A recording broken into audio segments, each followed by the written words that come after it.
Kilalanin natin ang mga naging anak ng aktres na si Aubrey Miles. Number 1, Maury Obligacion.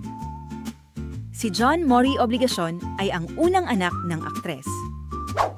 Ang 24 na taong gulang na gwapong binata ay anak ni Aubrey sa dating kasintahan na si JP Obligacion.